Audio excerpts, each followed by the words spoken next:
On est bien quand même là, hein? Coucou, bonjour et bienvenue sur ma chaîne YouTube PPWorld. Je suis super heureux de vous accueillir pour cette vidéo qui est un billet d'humeur, un débat comme ça entre nous. D'ailleurs, je lirai tous les commentaires, vraiment ça sera sublime comme ça. On va pouvoir vraiment parler de quoi?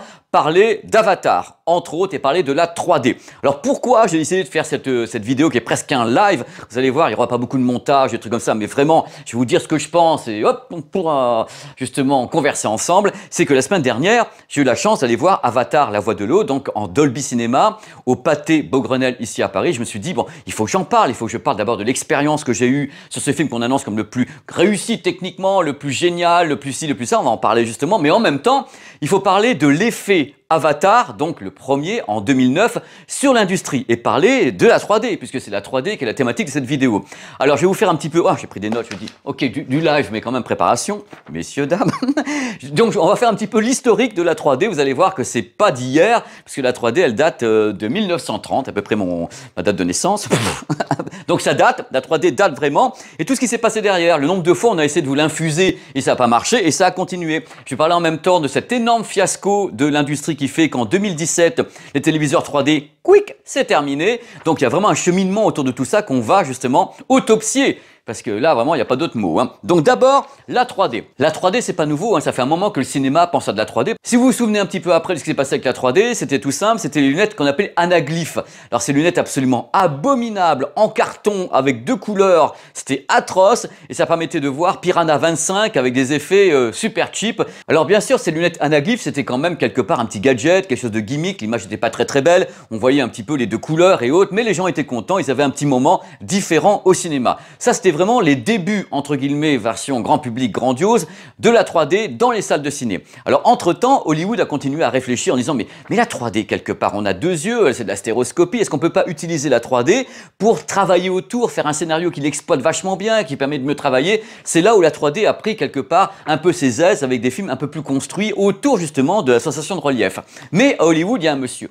Il y a un monsieur qui s'appelle James Cameron, que moi j'adore, parce que je pense que c'est vraiment un défricheur, c'est un novateur, c'est un mec qui vit dans l'innovation et qui n'hésite pas à bousculer Hollywood. Parce que ce mec, dès le début, il en fait qu'à sa tête. C'est-à-dire qu'il dit, moi je m'en fous des modes, je m'en fous de la façon dont captent mes confrères, je m'en fous de la façon dont les autres font, je veux le faire à ma façon.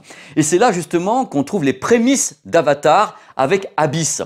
Alors Abyss, c'est un film qui, paraît-il, ressortira en Blu-ray Ultra HD 4K au mois de mars 2023, restauré. D'après les dernières infos de James Cameron, il va enfin le sortir au bout de 10 ans de mastering. J'espère qu'il est bien, parce que 10 ans à faire le master, je pense que c'est bon. Pour les gens qui auraient vu Abyss, qui est un film culte pour moi, mais culte de chez culte, on voit déjà que Cameron défriche le terrain à Hollywood. Il filme pas de la même façon que les autres, il a fait ça dans une piscine géante avec des bulles en plastique pour faire le noir à l'intérieur, il a mis des micros à l'intérieur des scaphandres des acteurs, qui lui en veulent beaucoup d'ailleurs, parce qu'ils ont eu des moments terribles de tournage, parce qu'ils étaient vraiment immergés, avec tout leur attirail, avec les lumières, avec les dialogues, avec le micro qui était là, les mecs qui filmaient 10 heures par jour dans la piscine, bref. Et dans Abyss, il y a une séquence qui m'a beaucoup marqué, c'est celle justement du serpent de mer, créé en 3D, avec justement cette idée déjà des prémices de la 3D selon James Cameron, ce qu'il voulait faire. Là, il y a déjà tout dans Abyss, et vous le verrez justement dans La Voix de l'eau, vous verrez qu'il s'en inspire, mais beaucoup. Voilà, on en parlera justement après. Certes, avant Abyss, il y a eu Terminator, qui est quand même gigantesque, l'idée justement du cyborg. Après, il y a eu Aliens, la version Marines du Alien de Ridley Scott. Mais quand Abyss est arrivé, moi je dis, là, on a un mec qui est visionnaire. Qui est vraiment visionnaire, techniquement visionnaire. La façon dont il captait, parce que j'ai vu les making-of, le mec avait des idées dans la tête qui étaient très précises et qui allaient en l'encontre de tout ce que faisaient les autres. C'est-à-dire qu'il y allait franco.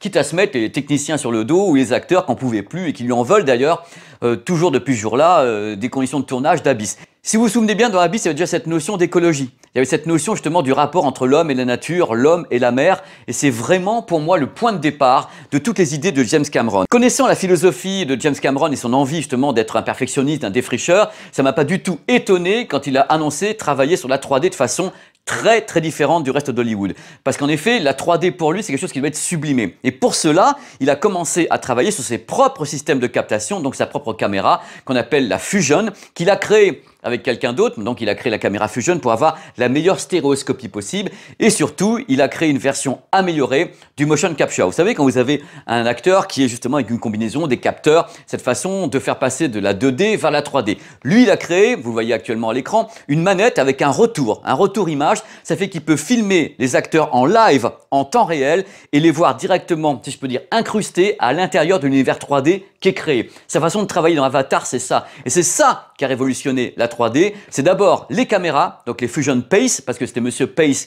qui a travaillé avec Monsieur Cameron, et après, la façon d'avoir une intégration des personnages, donc des acteurs en dur, intégrés dans un univers virtuel, avec ce retour caméra qui permet de travailler précisément, justement. C'est-à-dire qu'il y a une post-production gigantesque, et après, les décors sont préétablis en 3D, vous placez le personnage avec un capteur, et vous l'intégrez à l'intérieur avec le retour image. C'est fabuleux. Il a créé ça devant un Hollywood qui était médusé, parce que ça n'avait jamais été fait comme ça. Alors, Avatar est sorti. Badaboum, 2009, Avatar sort et tout le monde crie au génie. Oui, c'est le meilleur truc qu'on a vu en 3D, c'est génial. On parle pas du scénario, là, on parle de la technique entre nous. En 3D, c'est fabuleux de réalisme, de mouvement, c'est de la folie. Il y a des tas d'interviews de tous les côtés, on explique le fonctionnement, on explique comment est fait la captation, pourquoi est-ce que James Cameron a créé ce type de caméra, parce que, attention, je pose mon truc, après tout je connais le truc un petit peu par cœur.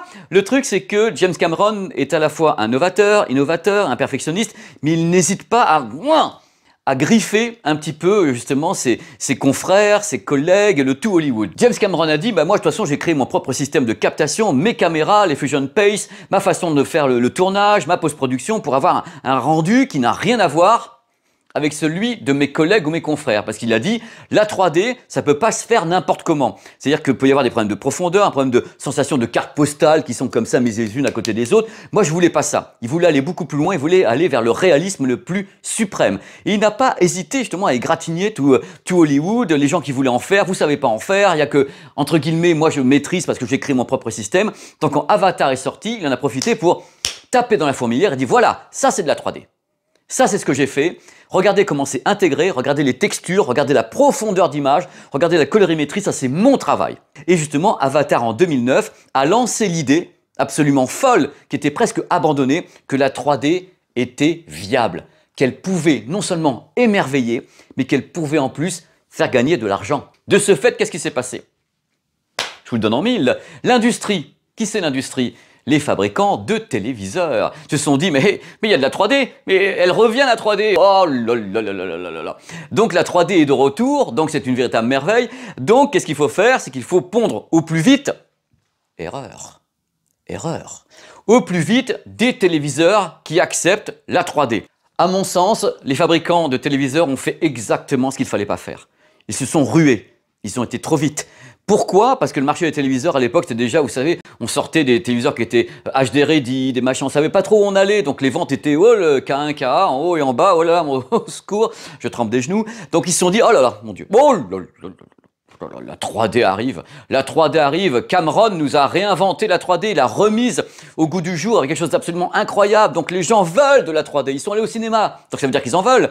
Donc du coup ils se sont empressés, je dis bien empressés, de concevoir des téléviseurs 3D. Alors moi, à ma connaissance, j'ai testé le premier, je crois, en 2010. C'était un modèle Samsung qui était arrivé. Après, il y a eu LG, il y a eu Sony, avec des techniques différentes en plus. Mort de rire. Parce qu'ils n'avaient pas tous la même technique. Parce qu'à l'époque, vous avez les lunettes. Alors les lunettes, il y avait ce qu'on appelle les lunettes passives, c'est-à-dire polarisées, ou bien actives, avec une batterie à l'intérieur, avec justement un balayage comme ça, d'un côté de l'autre, on vous met de la 3D. La différence entre les deux paires de lunettes, c'était qu'en passif, vous aviez la moitié de la définition. Et en actif, donc les plus chers, vous aviez du Full HD, donc du vrai Full HD avec ces lunettes-là, hein, qui sont des lunettes actives avec un vidéoprojecteur, ou bien en passif. Déjà, ça commence. Là. Déjà, t'as deux yeux, t'es déjà en train de faire « mais qu'est-ce que j'achète ?» Et ça commençait très très fort. Donc, ils ont lancé les téléviseurs, mais à toute vitesse, avec des logos 3D ready.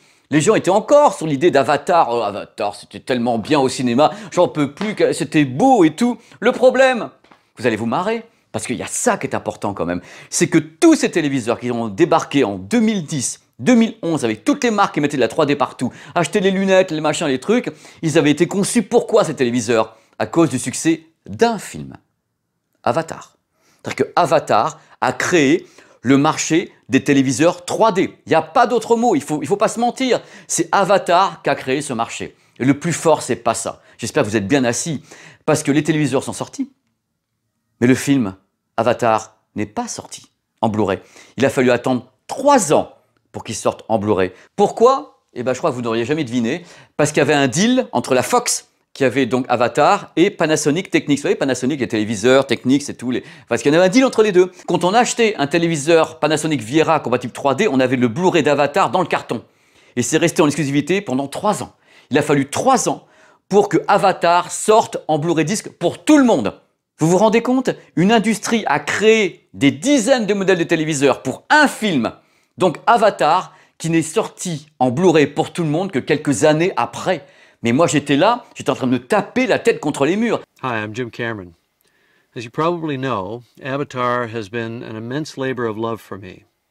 So I'm pretty excited to let Avatar Facebook fans be the first to know that you will soon be able to revisit Pandora in 3D from the comfort of your own home, and Avatar will be released on Blu-ray 3D everywhere. Le problème n'est pas là, c'est qu'en attendant la sortie hypothétique d'Avatar pour tout le monde, j'entends, en Blu-ray 3D, eh bien entre-temps, on avait des tas de films qui se pointaient en 3D, qui étaient d'un niveau technique absolument lamentable. C'est-à-dire que les gens avaient des téléviseurs 3D, ils avaient les lunettes, et ils regardaient des films qui étaient techniquement en dessous de la qualité 3D d'Avatar. Pour moi, c'est du délire complet, c'est de la science-fiction. En effet, ce qui s'est passé à Hollywood, c'est qu'Hollywood s'est dit, bah tiens, c'est super, James Cameron a fait de la thune, mais de folie avec Avatar en 3D, et ben on va faire de la 3D, on va en faire plein, même si on sait pas en faire, même si on fait n'importe quoi, même si on prend des films qui sont tournés avec une péloche et qu'on met en 3D derrière n'importe comment, et on se dit, c'est comment c'est possible. Moi, j'avais le souvenir absolument effrayant de Star Wars 1, épisode 1, mis en 3D. Je me suis presque évanoui dans la salle, tellement c'était mauvais techniquement. C'est incroyable, on a l'impression que c'était des cartes postales qui étaient mises comme ça, on avait des effets grotesques. Je dis mais comment est-ce qu'on peut faire ça? C'était ce moment où ça partait en vrille, où tout le monde voulait la 3D. Tout le monde se dit on va faire du fric avec la 3D. Et la qualité n'était pas là. Et le public, vous, moi, on n'est pas fous, on se rend bien compte de la réalité. On se rend bien compte que sur 10 films ou 20 films regardés, il y en a peut-être un qui est regardable réellement avec une vraie 3D, de la perspective, de la qualité artistique et autres. Cameron l'a bien prouvé. Quand Cameron a mis Titanic en 3D, ils ont mis 6 mois à le faire. C'est sa boîte à lui qui l'a fait. C'est Lightstorm Entertainment qui a créé Titanic en 3D. Et ils ont mis le temps, ils ont la technique. Ils ont James Cameron qui supervise. Et c'était vachement bien. Comme quoi, il y a vraiment quelqu'un qui maîtrise la 3D, qui le fait vachement bien et qui met le fric sur la table pour que ça se produise et qui a la technologie et le recul. Et d'autres qui se sont engouffrés dans la 3D dans l'espoir de faire de l'argent. Et c'est cette deuxième partie d'Hollywood qui a fait couler la 3D, tout simplement. Et c'est à ce moment-là que justement le public a commencé à tiquer. Les gens se sont dit, mais j'ai un téléviseur 3D, pourquoi moi? Avatar est même pas sorti en Blu-ray disque. Il faut savoir que les ventes de téléviseurs qui sont donc siglées 3D Ready, le maximum des ventes c'était 2013 et 2014, avant le plongeon. Donc c'était l'apogée, c'est-à-dire que les gens ont commencé à en acheter en 2011, 2012, 2013, dans l'espoir d'avoir de bons contenus 3D, parce qu'il y a des chaînes 3D qui se sont créées, des tas de trucs de tous les côtés. Mais au final, ils se sont rapidement lassés. Pourquoi? Parce qu'ils n'ont pas retrouvé toute la technicité qu'ils avaient dans les salles de cinéma, technicité justement d'un Avatar qui lui avait révolutionné le genre, non pas révolutionné en faisant de la 3D, mais en la faisant comme ils l'ont fait, tout simplement. Et en ce sens, moi je remercie James Cameron d'avoir foutu le fric, d'avoir foutu la passion, d'avoir foutu l'innovation pour créer Avatar, parce que ça a prouvé au monde entier qu'on pouvait faire de la 3D de qualité. Mais par contre, ça n'a pas été suivi de façon massive par Hollywood, qui a voulu gagner trop d'argent, trop rapidement, qui a fait des productions, je vais dire franchement, de merde, et derrière, les fabricants de télé, allez, on va en vendre des télé 3D, et au final, le public, bah oui, mais quoi? Je regarde la 3D, j'en ai marre, j'ai mes gosses le soir, ils ont 4 lunettes sur la tête pour regarder un film, c'est pas possible. C'est-à-dire que le problème également, on va venir sur autre chose, c'est un débat entre nous. L'autre problème, c'est que peut-être que la 3D aurait fonctionné plus facilement s'il n'y avait pas les lunettes. C'est-à-dire que les gens se retrouvaient en famille le soir avec tous la paire de lunettes comme ça. Allez! On va regarder un film, hein, les gars. Allez, allez. Les gens en ont eu marre de foutre les lunettes. Alors, il y a un autre truc, c'est qu'il y a des systèmes qui existent sans lunettes. C'est-à-dire des systèmes de télé lenticulaires, sans lunettes, en secteur professionnel. Mais tous les essais ont été désastreux. C'est-à-dire que, franchement, il fallait mettre très très cher dans un téléviseur parce que, je vous explique rapidement, plus vous mettez de couches, c'est comme des lentilles, hein, pour pouvoir voir de la 3D de tous les côtés, il faut qu'on ait plusieurs couches, qu'on puisse avoir ici, là ou là. Plus l'image s'appauvrit, vous perdez le contraste, vous perdez la définition, vous perdez les couleurs. Donc la 3D sans lunettes existe en effet, ces écrans, mais ils sont en secteur professionnel et on les retrouve également sur des petites consoles, mais pas sur des écrans de 80 pouces. Donc c'est très compliqué. Donc d'un côté, on a les gens qui se sont lassés de la 3D et parce que le programme n'était pas bon et parce qu'ils en avaient marre de voir ça. Les lunettes, ça les gonflait. Et en plus, ils attendaient Avatar en Blu-ray disque 3D pendant 3 ou 4 ans. c'est tout ce qu'il fallait pas faire. C'est-à-dire que personne ne s'est parlé, comme toujours. D'un côté, on a Hollywood qui dit on va produire. De l'autre côté, les fabricants, bah vous produisez, bah nous on va vous mettre des téléviseurs. Oui, mais la qualité elle est où? Vous parlez à quel moment? C'est Avatar qui a tout lancé. Pourquoi est-ce que c'est pas disponible en Blu-ray dès le lancement justement des téléviseurs 3D? On mettait ça dans tous les cartons et les gens disaient bah au moins on pouvait voir Avatar avec l'achat du téléviseur. C'est pour moi un exemple à pas suivre. C'est-à-dire que toute cette 3D, la façon dont on l'a lancée, la façon dont on voulait gagner de l'argent rapidement avec et le faire un peu tout et n'importe comment, c'était assez incroyable. Donc vous voyez un petit peu comment je suis énervé parce que moi je l'ai vécu à l'époque. À l'époque, je testais les téléviseurs 3D. J'ai testé le premier modèle Samsung, les modèles LG, Sony et autres. Donc moi-même, je suis responsable du fait que vous les ayez achetés. Mais moi-même, j'étais là en train de me dire, mais bon sang, moi je teste des téléviseurs, je vois le produit est vivant, il est là, mais par contre, où sont les sources? Où sont les bons programmes? Alors moi, j'étais là en train de dire, ouais, le téléviseur fonctionne, vous avez acheté les téléviseurs, et moi derrière, j'étais comme ça en disant, mais les sources? Mais les programmes de qualité sont où? Et c'est pour ça, quand je voyais Avatar ne pas arriver en plus, je disais, oh là là là là là là. J'ai même pas compris ça parce que c'était too much pour moi. C'était ce deal Panasonic avec la Fox qui bloque Avatar en Blu-ray alors que les téléviseurs sont en train de se vendre de tous les côtés et qu'il n'y a même pas ce film à mettre à l'intérieur. Ça reste un mystère. Ça reste un mystère. Cette période reste un mystère. Elle reste tellement un mystère que le public s'est carrément désintéressé. Nous sommes en 2014 et là, ça commence à être le début de la fin. C'est-à-dire qu'on sent que les gens se désintéressent complètement de la 3D pour toutes les raisons que je vous ai données. C'est-à-dire en effet, manque de programme, manque de qualité dans les programmes, lassitude d'avoir à mettre des lunettes et le téléviseur qu'on a payé une blinde. On se dit, bon alors, qu'est-ce qui se passe, machin. Enfin, le téléviseur qui est compatible 3D, c'est également un téléviseur qui est 1080p, parce qu'on va venir après sur la suite. Vous n'allez pas être déçu du voyage. Toc, toc, toc. En aparté, sachez que les vidéoprojecteurs ne sont pas concernés. Les vidéoprojecteurs sont toujours 3D, la plupart sont compatibles 3D. Là, on parle du marché des téléviseurs. Vers fin 2015, les fabricants sentent que, ouh là là, ça n'a pas l'air d'aller fort. On sent que l'iceberg Titanic, on sent que c'est proche là, Monsieur Cameron. Et en effet, ils lancent des enquêtes consommateurs.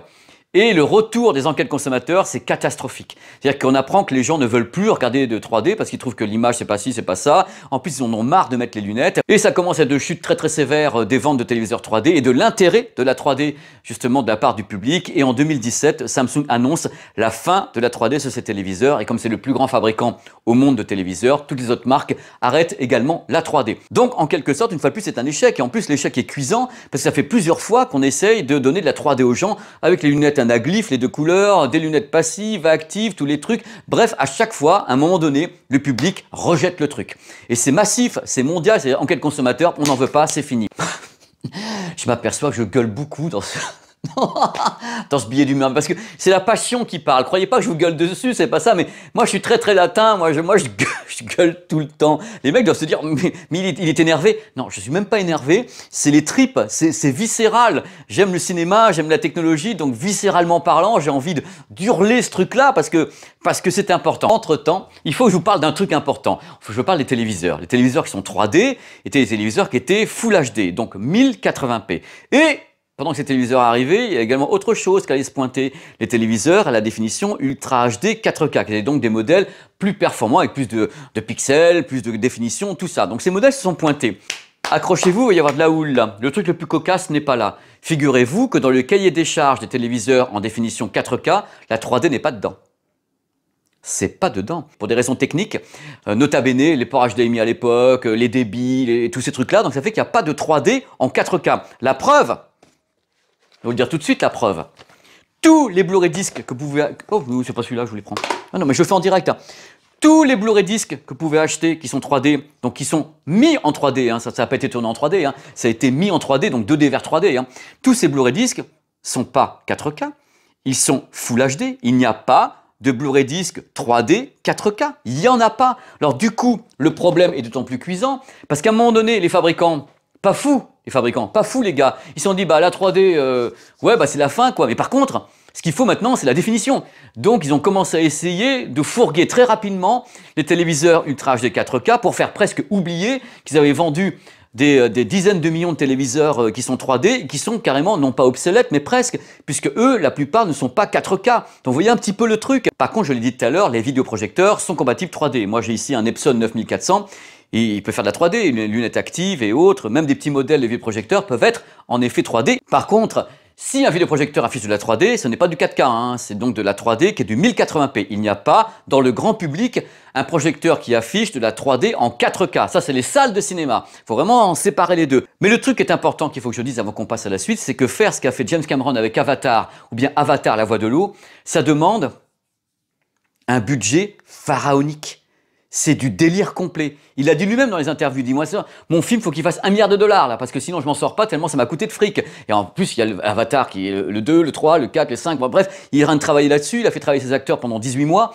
Donc le truc, c'est que ça coûte une fortune. Et justement, à Hollywood, qui va investir 300 millions de dollars dans un film en 3D sans savoir ce qu'il y a derrière, si le public va y aller? Si on réfléchit bien, à part James Cameron, qui pourrait se lancer dans un tel projet de faire un film comme Avatar, la voix de l'eau en 3D, avec ce que ça a coûté, en étant sûr, justement, du retour sur investissement? Bah, je crois qu'à Hollywood, il n'y a personne, hein. Il n'y a que lui qui est capable justement d'avoir assez de puissance pour le faire et dire justement aux distributeurs, au cinéma, moi c'est mon film, il est comme ça, vous le diffusez comme ça. C'est ça, c'est lui, il est perfectionniste, il est novateur, il est défricheur, il n'a pas froid aux yeux. Alors maintenant, nous sommes en 2022, fin 2022, le 13 décembre, à la veille de la sortie d'Avatar, la voix de l'eau. Alors avant que je continue, vous avez sur la chaîne le test complet dans la salle de cinéma Dolby Cinema de Avatar 2009, restauré par James Cameron, qui a été mis en 4K, 48 images par seconde avec Dolby Atmos, Dolby Vision et autres. Il n'y a pas de Dolby Atmos sur celui-là, c'est Dolby Vision avec un son multicanal. Voilà, mais vous avez le test sur la chaîne, donc je vous conseille d'aller faire un petit tour parce qu'il y a des trucs que je ne vais pas répéter maintenant. Donc, j'ai vu Avatar, la voix de l'eau, la semaine dernière. Alors, il y a deux choses qui sont importantes à savoir concernant ce film. C'est que James Cameron a pris un double risque. Et pas qu'un, un double. Il ressort un film en 3D, de façon wide, mondiale. Et deuxième truc, il a travaillé en high frame rate, donc en haut débit d'image. C'est-à-dire en 48 images par seconde. Le Hobbit, il y avait Peter Jackson qui l'avait fait justement en 48 images par seconde sur les conseils de James Cameron. Hein. James Cameron a dit à Peter Jackson, hey, tu vas tourner ton film, Ben, lui il n'a pas recommencé. Hein. Juste comme ça, au passage. Donc, la voix de l'eau, c'est à la fois high frame rate, donc haut débit image, variable. Hein. Comme le gaming, ça peut aller de 24 images par seconde à 48 images par seconde. Il y a justement des moments où on sent que ça accélère, parce que c'est pas un débit fixe d'image, un débit qui est mobile, qui peut, comme le VRR du gaming. Voilà, donc il y a deux trucs, 3D et high frame rate. Donc il prend un double risque. Mais alors, qu'est-ce que j'ai vu, moi, techniquement, dans ce film? Ben, j'avais jamais vu ça. Alors, je vais autant vous le dire tout de suite, je ne vais pas parler du scénario, bah si je peux le résumer le scénario. Je peux dire que le scénario de Avatar, la voix de l'eau par rapport au premier, c'est exactement la même chose que Alien et Aliens. Dans Alien, vous avez le monstre comme ça, voilà, vous avez un équipage qui se fait peu ou prou massacrer.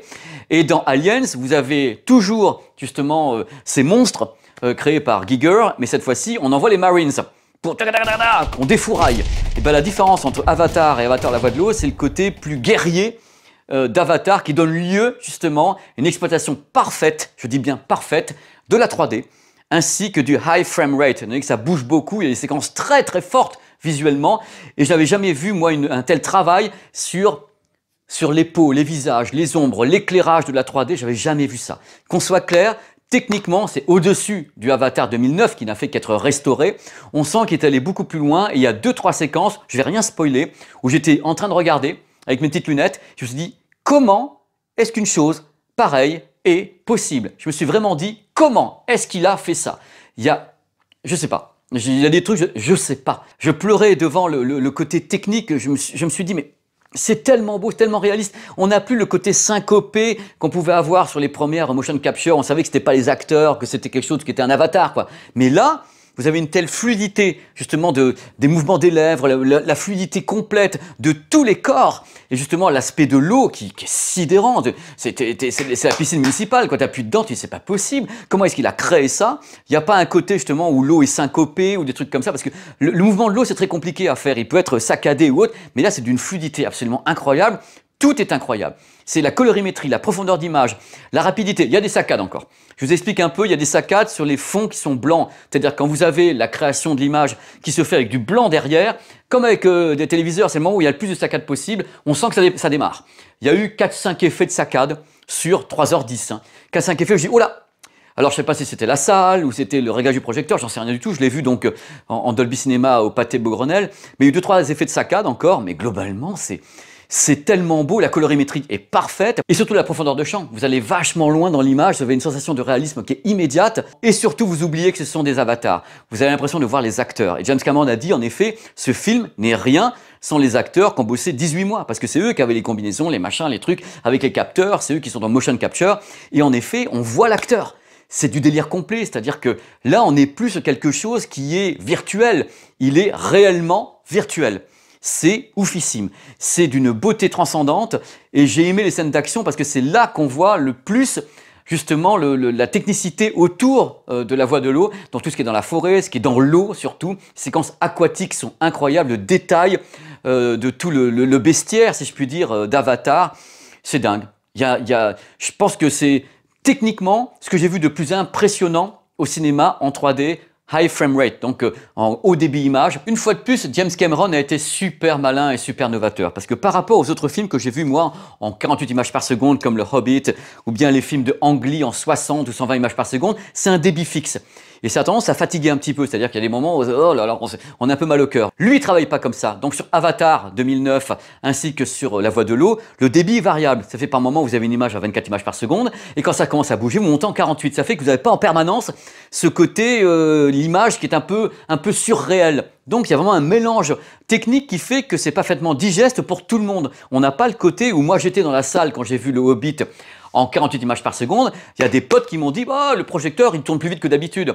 Les gens avaient du mal à percevoir l'idée que ça pouvait être de 48 images par seconde. Ils ont dit ouais, il y a un problème dans la projection, la pellicule va trop vite.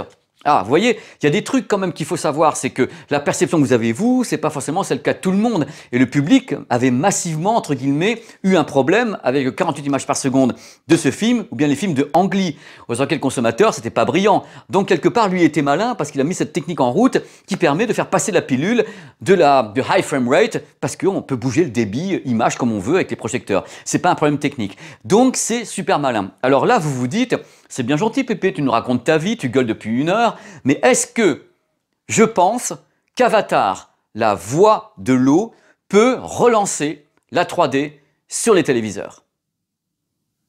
Certainement pas. Je vois pas pourquoi.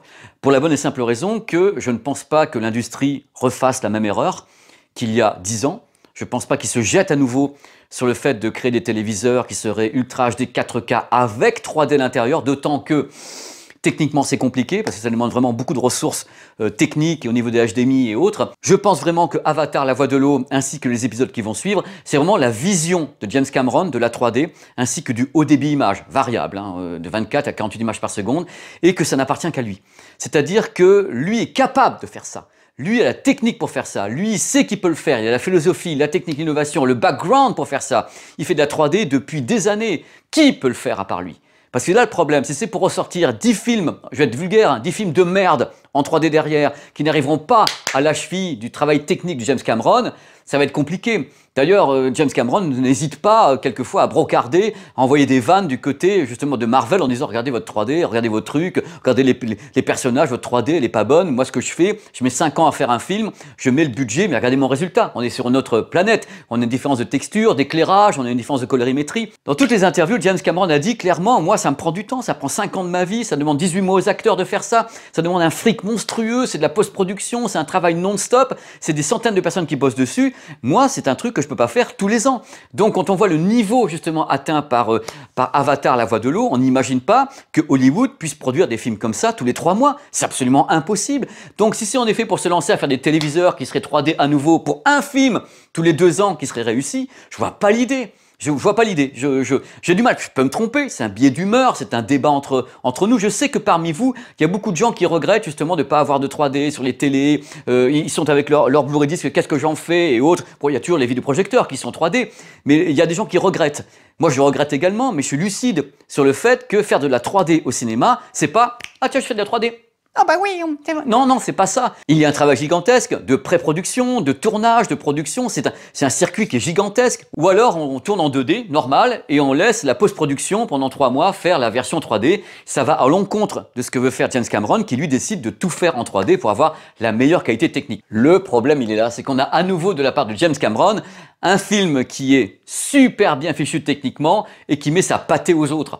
Donc, Ça sera en effet le prochain Avatar qui sera en même temps dans la même lignée, qui va arriver, qui va remettre encore une couche de 3D. Mais entre les avatars, je ne vois pas Hollywood pondre d'autres films de cet acabit, d'autant qu'il y a un gros risque financier à chaque fois de produire des films d'un tel coût. Parce que là, c'est gigantesque, il est dit lui-même, c'est gargantuesque. C'est un fric investi qui est délirant. Voilà, c'est mon avis. Alors surtout qu'on en parle entre nous, parce que c'est pour ça que ce long billet d'humeur dans lequel je gueule comme un malade existe. Est-ce que vous pensez en effet que La Voix de l'eau peut encourager des fabricants à remettre la machine sur des téléviseurs qui seraient 3D? Moi, j'ai aucun fabricant qui m'a dit « Allô, on va faire de la 3D ». J'en ai aucun, mais je peux me gourer. Ça se trouve, là au CES Las Vegas, il y aura un produit 4K, 3D ou un truc comme ça, j'en sais rien du tout. Mais j'ai du mal à imaginer à nouveau que pour un film réussi, l'industrie entière pondent des téléviseurs qui seraient à nouveau compatibles 3D. J'ai du mal à m'imaginer. Je pense que l'industrie va continuer à miser sur le fait que les vidéoprojecteurs sont compatibles 3D. Voilà, avec les lunettes, là, Epson. Moi, j'utilise ce produit maintenant depuis un petit moment, le 9400, et c'est une petite merveille en 3D. Mais j'ai plus grand chose à regarder. C'est-à-dire, c'est une évidence. Au fur et à mesure, je me suis lassé des trucs que j'avais vus en 3D. Il y en a quelques-uns de bien réussis, mais d'autres sont lamentablement ratés. Voilà, c'est un problème qui est à la fois artistique, qui est à la fois hollywoodien, qui est à la fois cinématographique, et un problème de matos, quoi. Donc tout ça lié, ça fait que je ne pense pas que l'industrie recommence la même erreur que celle produite il y a quelques années avec les téléviseurs 3D. Regardez comme je suis calme. Je suis calme parce que voilà, c'est la fin. C'est la fin, mais je voulais terminer avec les mots justement de Monsieur Cameron. Vous avez vu que j'adore James Cameron, moi depuis Abyss, depuis Aliens. Moi je suis comme un gamin, Titanic m'a fait rêver. Je suis un fou de cinéma, de matos, de technologie. Alors ce gars pour moi il vient d'un autre monde, quoi. Je veux dire, c'était comme j'avais adoré Kubrick, comme j'avais adoré ces réalisateurs qui moi me font rêver. Et il a dit un truc très simple concernant la 3D. Il a dit, moi j'aimerais prouver que la 3D c'est pas un gag, c'est pas un bonus dans un cinéma, c'est pas un gimmick, c'est une vraie façon de concevoir une œuvre de A à Z. Et c'est une porte ouverte, une fenêtre ouverte vers un univers fantasmagorique, un univers qui va immerger les gens. Voilà, le truc c'est vraiment, je crois qu'il a résumé les choses. Il a résumé les choses entre ce qui est pour moi une bonne 3D et une mauvaise 3D. C'est-à-dire une bonne 3D, c'est un film qui a été pensé en 3D. Pensé en 3D, pré-conçu en 3D, tourné en 3D, post-produit en 3D. Ça, c'est un film 3D, c'est-à-dire de A à Z. Par contre, c'est la vanne que lui envoie aux autres, à ses confrères, en disant, quand vous tournez en 2D un film et que derrière, vous pensez que vous allez le faire en 3D, vous n'avez pas l'intention de base. C'est-à-dire que vous faites, en effet, vous rechappez le film, quoi. C'est-à-dire que vous l'avez tourné en 2D, mais on va faire ça après en post-production. C'est un truc qu'il faut essayer d'éviter. Je pense, parce que la post-production, ça se voit, en général. Par contre, quand c'est pensé en 3D, là, ça se voit aussi, mais dans le bon sens du terme. Ça, c'est son message. Voilà, c'est ce que j'avais à vous dire. Dans tous les cas, maintenant, ce qui me ferait plaisir, c'est de vous lire les commentaires. Je m'excuse par avance, je ne pourrai pas, je pense, répondre à tous les commentaires. C'est compliqué pour moi d'avoir le temps, même à la dictée vocale. Et puis en plus, la dictée vocale, c'est tellement de fautes d'orthographe que des fois, j'abandonne. Donc voilà, dans tous les cas, je lirai tout ce que vous avez à me dire. Et si vous le souhaitez, n'hésitez pas à aller voir Avatar, La Voix de l'eau. Par contre, ce qui me ferait plaisir, c'est que vous me laissiez un petit message pour me dire, voilà, alors Pépé, moi techniquement j'ai aimé ci, j'ai pas aimé ça. Est-ce que vous avez vu les saccades? Est-ce que vous avez vu vraiment la profondeur de champ dans votre salle de cinéma? Est-ce que vous l'avez vu en 4DX? Vous l'avez vu en IMAX? Ça m'intéresse dans les commentaires d'avoir votre réaction technique par rapport à tous les choix justement proposés autour de ce film qui est proposé en plusieurs formats, si je puis dire. Moi, je l'ai vu en Dolby Cinema, je ne l'ai pas vu en IMAX, je ne l'ai pas vu en 4DX, et il y a des gens qui pourront le voir qu'en 2D également. Dites-moi ce que vous en pensez. Vraiment, dans tous les cas, il était conçu en 3D, et il y a 340 cinémas, je crois, qui peuvent le diffuser en 3D en France. À vérifier, hein. Dans tous les cas, portez-vous bien. Je voulais vous remercier en même temps. J'ai vu certaines audiences de vidéos. Eh ben, ça me fait vachement plaisir. Je suis content que les vidéos puissent vous plaire. Je suis vraiment très très heureux. Ça me fait super plaisir. Donc à très très bientôt. Je vous embrasse et je vous dis qu'il y a peut-être une vidéo jeudi sur la chaîne. Jeudi. Je pense que je pourrais peut-être réussir à mettre une jeudi. Je ne donne plus de date, c'est fini. Peut-être jeudi, sinon la vidéo du dimanche qui arrivera derrière. Je ne sais pas ce que je fais encore, mais je vais le faire. Merci d'être sur cette chaîne. Dans tous les cas, c'est vraiment un régal. J'espère que je ne vous ai pas trop gonflé avec voilà, parce que là, je sais que moi, j'avais préparé en plus plein de trucs. Hein. Je prépare un peu mes vidéos. J'avais mis comme ça des notes pour me donner des idées. Mais je me dis quand je fais ça, c'est que déjà ça fait 1 heure. Hein. Donc je me connais. Je me connais. Allez, portez-vous bien. N'hésitez pas à commenter, que je puisse lire ce que vous pensez techniquement de tout ça.